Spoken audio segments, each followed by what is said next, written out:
Hi, Ashley. How are you? I'm good. I'm good, Uh, Sarah. How are you? I'm good. Where are you calling me from since you're on the We road? we actually just got back in Alabama 2 days ago. So we Nice. wrapped up our 7 months of traveling and Uh-huh. just got back. 7 months of traveling. How did that Yes, feel? Is 7 months like a good amount of time? Too much? What do you think? it was awesome until like that last month where I think we were all just like, it was a lot of bouncing around from place to place to get back. Hmm. And I think we were all ready. Yeah. And Here to also, like, I've always found that like once you know you're going home and it's like imminent, it kind of like, I don't know, you just like the anticipation. You're like, okay, I'm ready to be home now. yeah, yeah, there was a lot of that. So it was nice. I feel like I've had a lot of time open up. Yeah. And Yeah, what which sense? is great. Just because I was having to work around like travel days, we were for that last month and a half, we were moving the trailer every 2 to 3 days, sometimes multiple days in a row. I think I had like 4 travel days in a row one time. And you just, you feel that crunch of like trying to get work time in. I cannot work while we drive. Like it, Oh, I can't. I couldn't either. I'd be so nauseous. yeah, it would be just a mess. And so, it was just now we're settled back in and yeah, it's just like time has opened up, which is great because I'm in this like stage of wanting to scale my business and I'm like, okay, I have time now. I have time. Yeah. They're going to be sitting still for a while. I feel like we got to give everybody some context actually, because we're just jumped right into what your life looks like now. And it's been definitely a journey to get there. So Yeah. actually, why don't we kind of back up and you can just kind of share your story about, what your life looked like before Write Your Way to Freedom, where you are now, what you're doing with it. I love your story so much. Like, and it's so, anyway, okay, I'm going to spoil the surprise. Go ahead. Go ahead. You go ahead. You take it away. Well, before Write Your Way to Freedom, and when I first got started, I was doing the whole stay-at-home mom thing. I have 3 little boys. The oldest just turned 8 like last week, which is crazy. 8 feels so old for some reason. 8 like hit really hard. I was like, oh my God. Uh, Um, so I've got an 8-year-old, a 5-year-old, and a 3-year-old. And when we had our first kid, I was working at the same place as my husband, and we decided I would stay home with the kids, which was great because I didn't enjoy that job anyway. mhm. Neither did my husband. So it was kind of like I got that time to stay home and get to know my kids and really like dive into being all things mom, which was awesome. But as like we had the last one, and I was starting to think about going back to work, and Mhm. I didn't want to go back to work. I wanted something I could do from home. Mhm. Um, and so actually before Write Your Way to Freedom, I signed up for one of those like coding boot camps. It was a data science Mhm. online course thing, which was really cool, but I had like zero passion for it besides just thinking it would be cool. Um, and Yeah. so, um, yeah, so then I found Write Your Way to Freedom. I'm sure, I think it was a Facebook ad. I had actually looked That's at a it.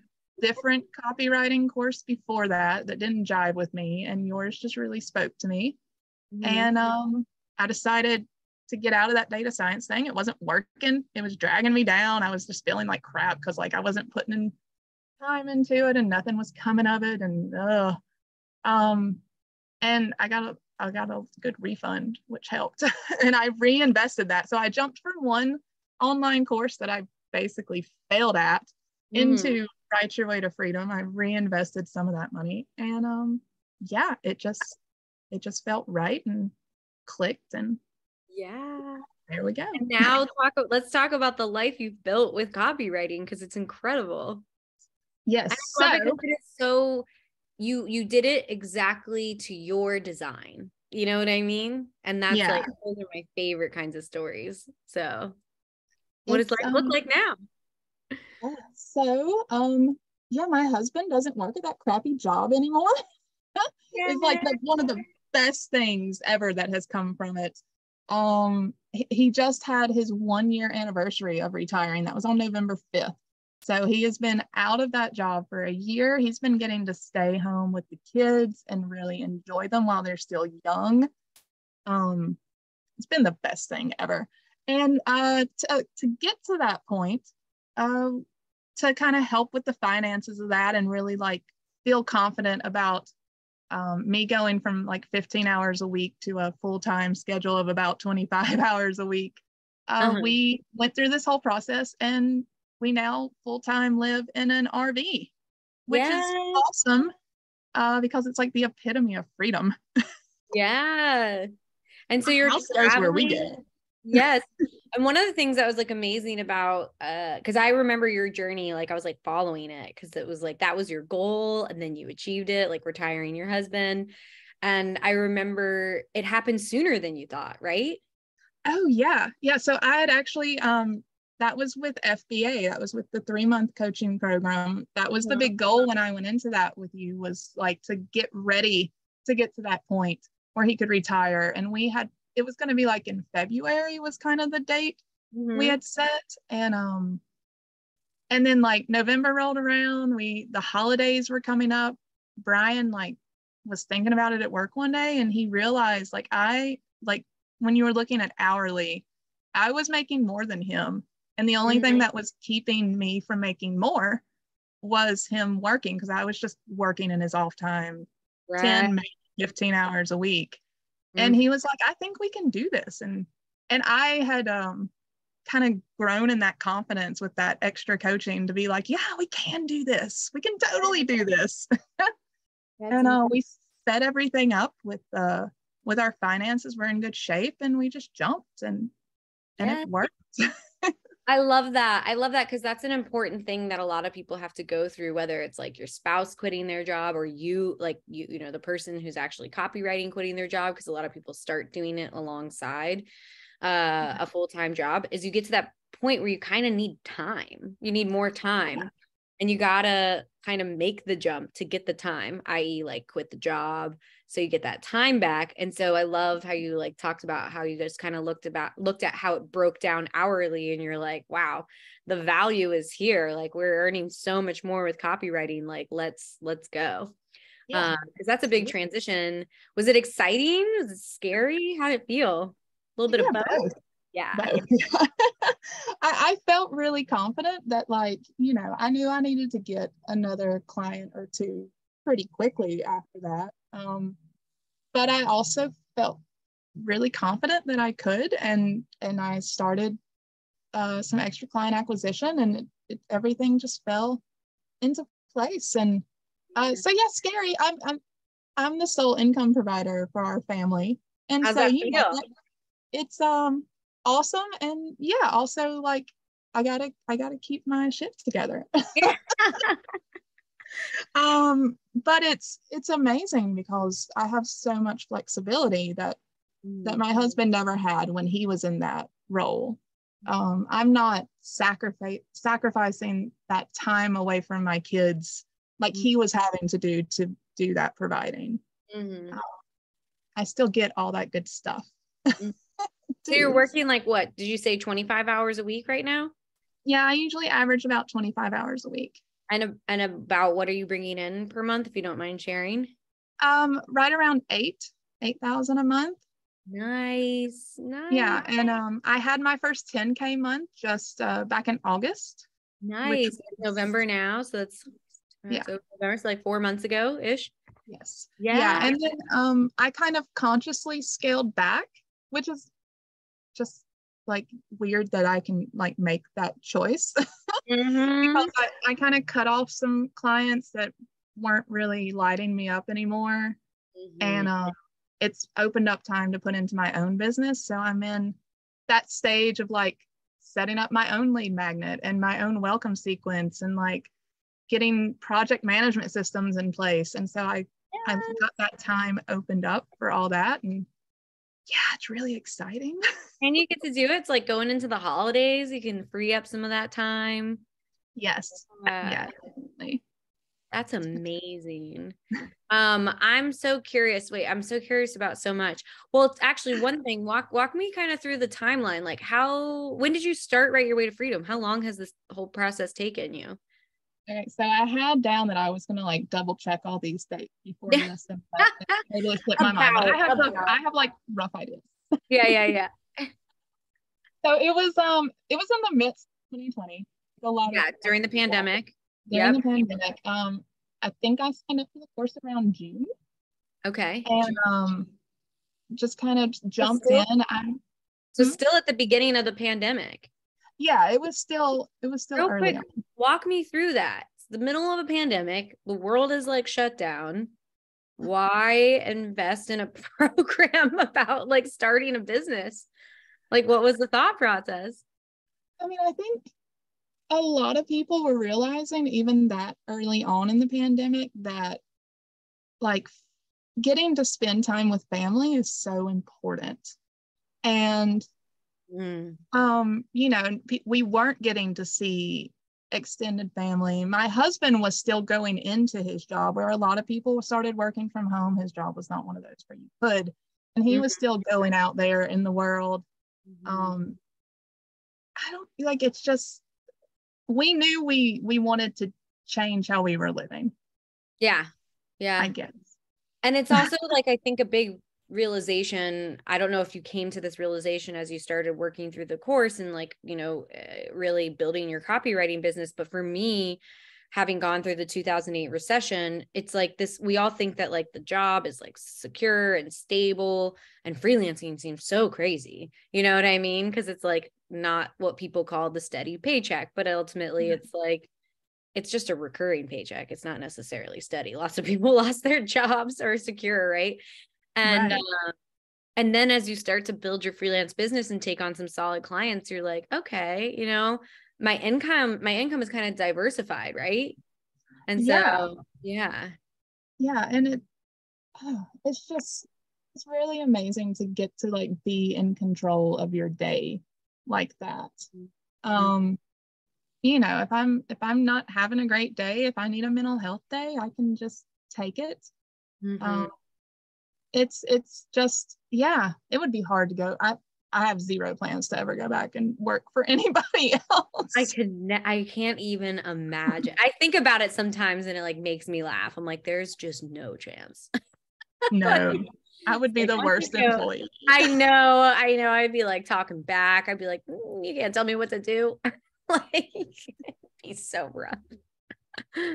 Oh man. Okay, so June signed up and now we're in November of 2022. So sorry, back to the timeline. I just was interested in when you signed up because that's wild. Yeah, well, you know, and I was in that other online course too that wasn't working out, and so I was like, I gotta find something that's gonna help us like get the life we want. And so it just so I got the course in June of 2020. I remember like having like a power week in about October where I was like, I'm getting my website done. Like I sat down and just like dedicated a lot of time and got my website up, and then got my first client right after that. It was like in November of 2020. And those 2 months of working with that client paid off what I had invested in the course. So fast. That's amazing. And then it was only up from there. It's just, you know, like I started 2021 in a good place. Like that course was paid off and I got to kind of just, it's just been up. Yeah. It's been up from there. Yeah. So there are some people who submitted some questions for you actually, and they're lovely. So I want to dig into that if you're cool with that. But the first one is like, how do you deal with the imposter syndrome that comes with when gaining momentum so quickly after Write Your Way to Freedom, you know, going from a goal of like wanting to make 3K a month to 10K? How did you combat this? And did you implement anything into your routine that helped you manage the increased workload? So there's like a lot going on in that question, but I think everybody feels that imposter syndrome. Like you can't really get away from it, but the course really does equip you with so much knowledge and chances to practice. And also I kind of left this out, but I had taken some jobs on Upwork and they were like crap pay, just absolutely horrible pay. But that gave me a little bit of confidence just knowing that somebody would pay me to write. I actually did that before I ever bought the course because I was like, is this even something I can do? Like, people don't pay for this, surely. Yes. But they do. And you know, that was not much, but it was enough for me to like gain that confidence and know that like I can do this. You're like, this is real. This is real. Yeah. Yeah. Exactly. Something. I remember the first time I got paid for writing and I was like, what? Yeah. I'd always had dreams of being a writer, and then you know, like everybody tells you it's not practical, and so it's overcoming that first hurdle of being like, no, it is a real thing you can do.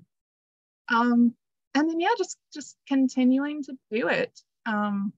Those first few client calls are scary, but you realize usually when you're talking to them that you know more than you think. Like you hear yourself saying things and you're like, I know things. Yep. Like words just come out and you're like, oh wow, I know. Yeah. Like I know things. I know things. And then and it, you know, you keep battling that the whole time. I'm like niching into email marketing. And so that's like its own world to learn. And you just keep at it. You just keep chipping away at it and learning and growing and doing. Yes, doing. That's key. That's key because that's the part where people usually get scared. They're like, wait, what? No, I just want to like study for like a few more months before I actually do anything. Yeah. Like, no, you're going to learn the most by doing things. You really do. And I guess, I don't know, like I'm not super spontaneous, but once I decide something's a good idea, I don't just keep mulling it over. I tend to just go. Yeah. And so like, you know, I go through that initial like research and then I jump in because I'm not very patient. Yeah. That probably served you well though, honestly. Yeah, it works out well in this case.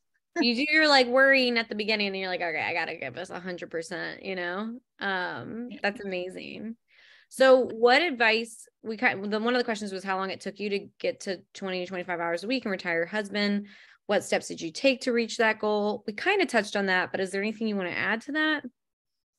I think especially for like retiring him, I've kind of already mentioned this, but it was important for us to like reduce our financial obligations so that we both felt really comfortable making that transition and there wasn't going to be a lot of stress. I don't like adding stress into my life. Yeah. And so we took some steps before that. Like this move into the RV was partly reducing financial obligations, partly finding that freedom. And it's like a transitional step into what we want to do next, which is eventually resettle and homestead. Yeah. And so it was just, you know, taking those steps to get to that ultimate goal and keep your stress low along the way. Has really helped. You know, I love that you said that because that's actually like just like a movement that's happening. And I think the pandemic really like kicked that off, right? Like, I mean, or amplified it. I think it was probably already happening, but it kind of like accelerated the process or the amount of people who were interested in like simplifying their life. You know, moving into RVs is like one way of doing that. The whole like homesteading world is just like blowing up. And I think it's really cool. It's like even a sub community in our community. Like I remember when we did the 3-month mentorship program, I was like, okay, I'm putting you guys in categories. And one of the categories was the RV crew. Yeah. I'm just like, I love that that's become such a like subculture of like write your way to freedom is this like RV world. Yeah. Well, I mean, it just makes sense. Write your way to freedom. And there is no more like greater freedom than having that location freedom too. Yeah. And the adventure that comes with it. Oh my gosh. So good. Okay. So then one of the other questions is what advice would you give when reaching out to clients and how did you know you were ready to reach out to clients? You know, the first cold email I sent was somebody who I was on their list and they were talking about transitioning their business. And I just had this overwhelming sense that like, I can help her.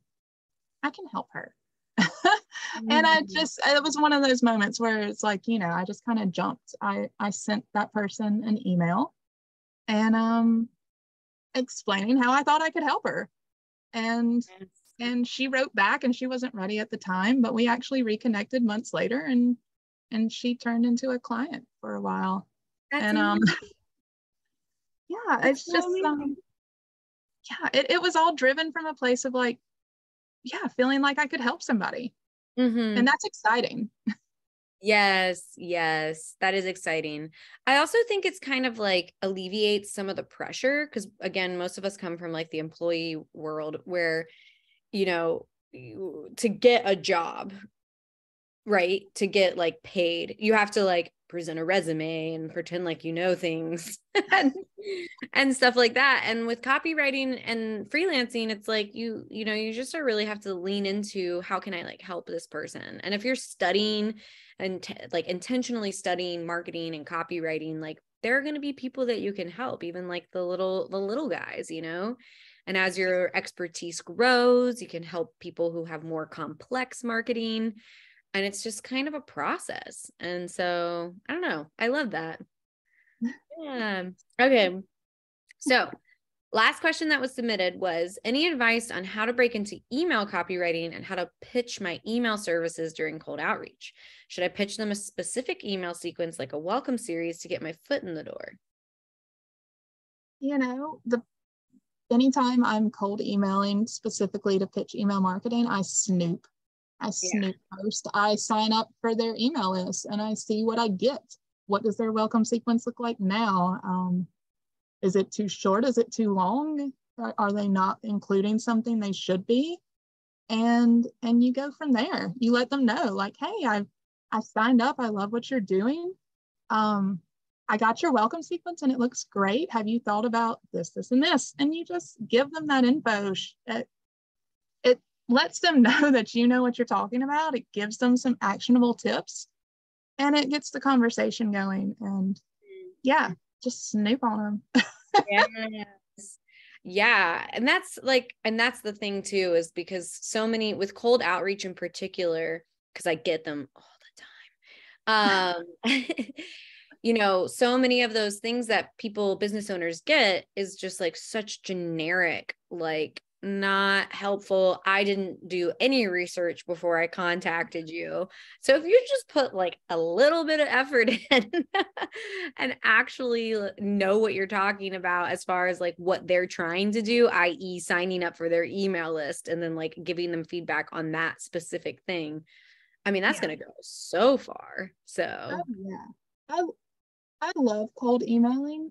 I don't think I've sent out more than probably 40 in this entire time, because I hyper personalize. They take longer, but I send out way less. I have usually a 50% response rate, and out of those, usually like half of them will book. Yeah. So that's it's amazing. come down to this like kind of science where like if I send out 4 cold emails, I'm gonna get a client. Yes. Wait, that must be so like confidence building, because it's like, whenever you I don't know, need a new client, exactly what to do to go out and get one. It does help. Like I feel like I've cracked that code a little bit. Yes. It's Seriously. fun. It's fun to just when you're going from a place of trying to help people and you're getting to talk to them about how you can help them. It's exciting, and people respond really well to that. Yeah. Wait, actually, we never talked about what your niche is. Who are you writing for? Oh yeah. So I am a mom still. I did the whole stay-at-home mom thing for a while. So I write primarily with early childhood and parenting e-commerce brands. Nice. That's such a good niche. There's so a little much bit of ed tech I'm learning. Yeah, a little bit of tech. A little bit of ed tech. Ed tech. That's so, that's going to like just resonate with so many people in this community, because that's just, I don't know, that's an interest of a lot of people. Wow, that's amazing. So is there anything else that you want to like chat about? Or is there anything you wanted to make sure to like pass on to other people that would have like helped you on your journey?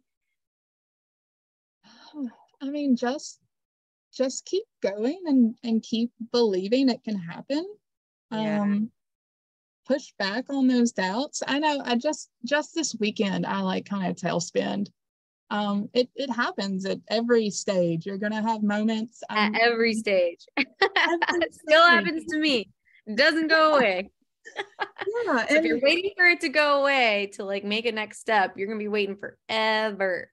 yeah, like it doesn't go away. And it's always when you're like at that like that plateau and you're about to build. I was talking to Thurga the other day and she had this analogy like you're at that place and you're about to go whoop, but there's all these other plateaus you've already conquered below you.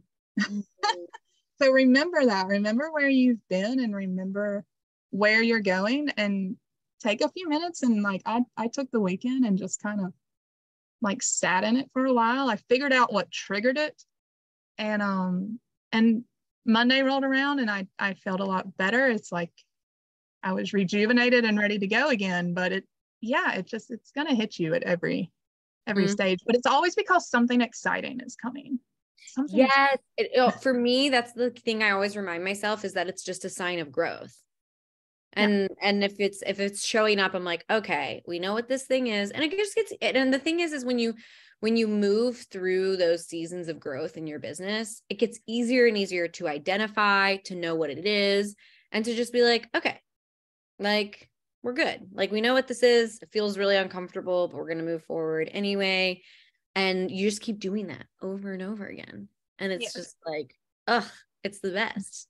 And then you look back and you're like, holy crap, I've grown so much in like such a relatively short period of time. Like, 9-to-5s don't really allow for that growth. No, it's crazy. It's crazy to that at like where I started. Unreal. Yeah. So one of the questions that just came in is, do you actually for your because you do email copywriting, do you manage their lists? Yeah, so I'm actually offering like full service email management. Cool.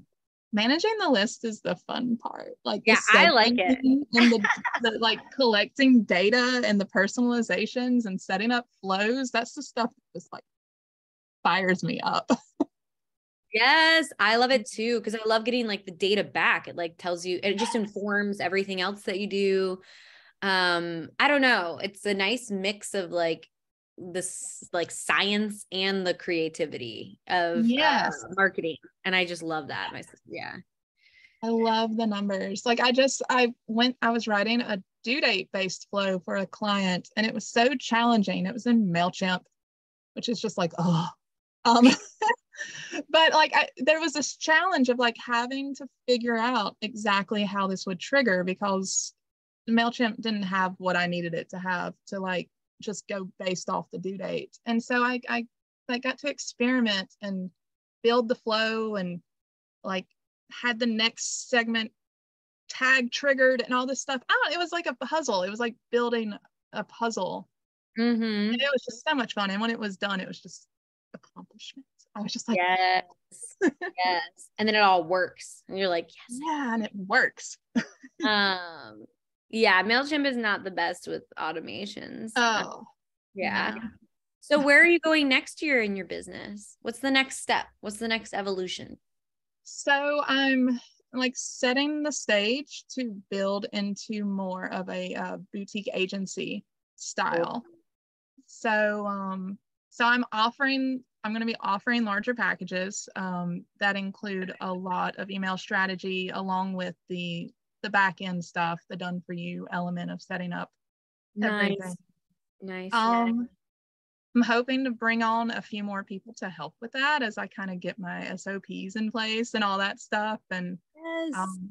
I've brought my sister on recently, which was really exciting to help me kind of build out those project management systems. Mm-hmm. And so, yeah, like I'm setting the stage for having a really big year next year. I'm hoping to double my revenue. I'm planning on 8 months by next August. Oh yeah. Oh my gosh, you gotta let me know when that happens because I know it's Oh gonna yeah. we'll do an update. Yeah, that'd be awesome. But yeah, and we're gonna do some international travel next year. Oh So my gosh. That with is the kids. amazing. You are amazing. I just like, I don't know. I have been following your story from day one. And so it has just been so amazing, seriously, to see you grow. Like you have really taken this whole thing and made it your own and made it fit you. And that's like what it's for. And I just really admire you for that. So yeah. I want to ask one more question because it's my favorite question. If you could go back in time and talk to yourself at the beginning of this journey when you were like, should I like sign up for this? What about copywriting? Should I be a copywriter? What would you tell yourself? Well, yeah. Like, I know, but maybe the part of you that like had doubts or fears or concerns, what would you say that was reassuring? Yeah, no, just on the days that were hard, what would you say to yourself?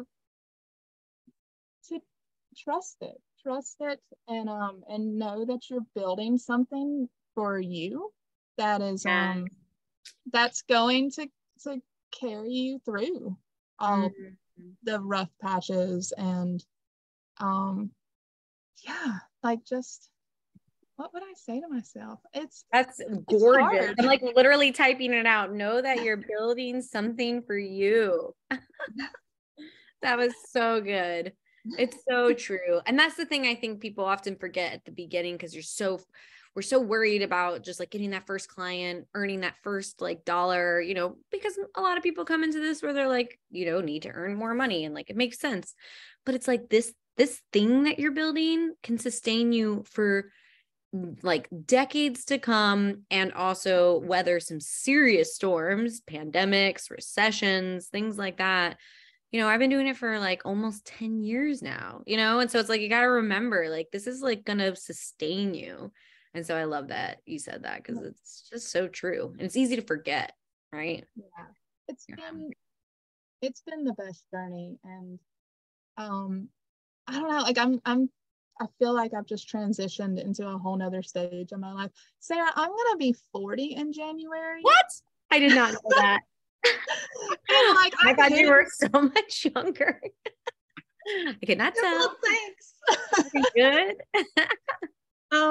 But yeah, like I'm going into that just like in a really awesome place that I never would have dreamt I'd be doing at this time. And it's just yeah, thank you.